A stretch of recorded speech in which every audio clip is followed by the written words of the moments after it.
আসসালামু আলাইকুম ওরহমতুল্লাহি ওয়াবারাকাতু।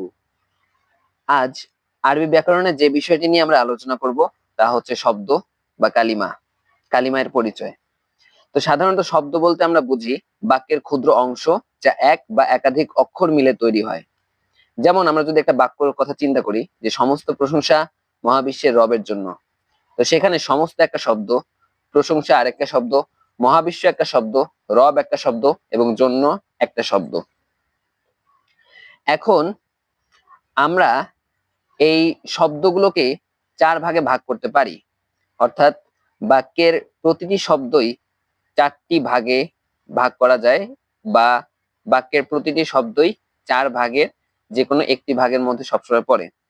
এদের মধ্যে একটি হচ্ছে ইসেম বা নাম, আরেকটি হচ্ছে সর্বনাম বা দমির, অন্যটি হচ্ছে কাজ বা ফেল, এবং সবার শেষে অব্যয় বা হার্ফ।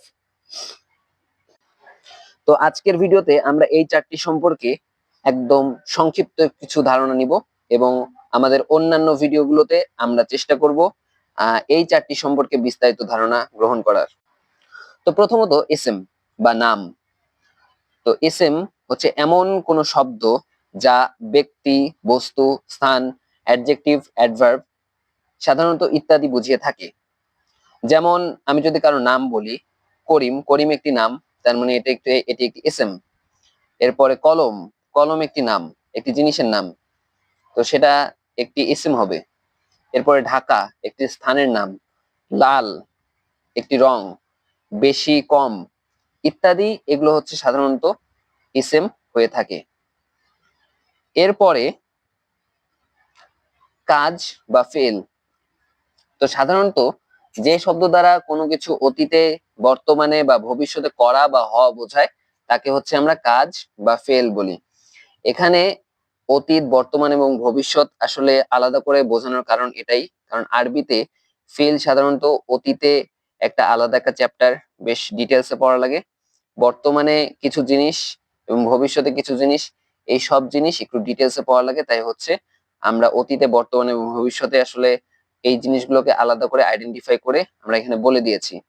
যেমন আমি যদি বলি যে সে করে, এখানে করে একটি ফেল, তারা করেছিল একটি ফেল, তুমি গিয়েছিলে একটি ফেল। এরপরে আমি যদি বলি যে রহিম যাবে, যাবে একটি ফেল। এরপরে সর্বনাম বা দমির। তো সর্বনাম বলতে আমরা সাধারণত কম বেশি সবাই জানি যে যা হচ্ছে নাম বা নাউনের পরিবর্তে বসে, ইংরেজি ব্যাকরণে যা নাউনের পরিবর্তে বসে তাই হচ্ছে সর্বনাম।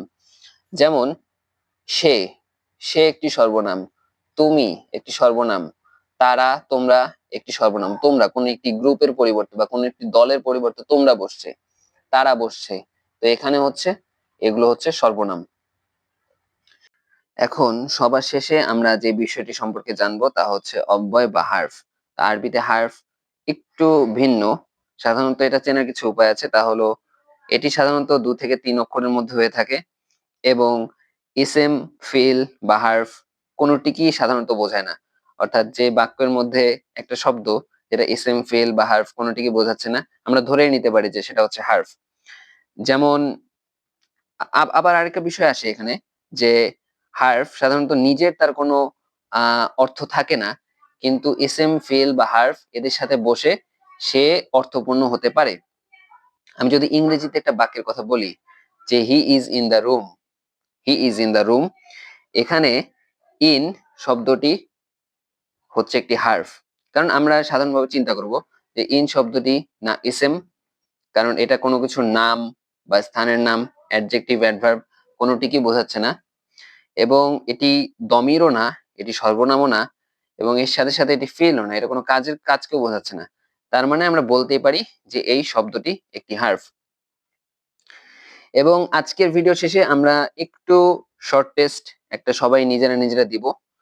আমি আপনাদের সবাইকে বলবো যে আপনারা এইখানে ভিডিওর এই পর্যায়ে এসে একটু ভিডিওটি কিছুক্ষণ পজ করুন এবং চেষ্টা করুন এই শব্দগুলোকে, এই বাক্যের এই শব্দগুলোকে আইডেন্টিফাই করার, যে কোনটা এসএম, ফেল বা হার্ফ বা দমির।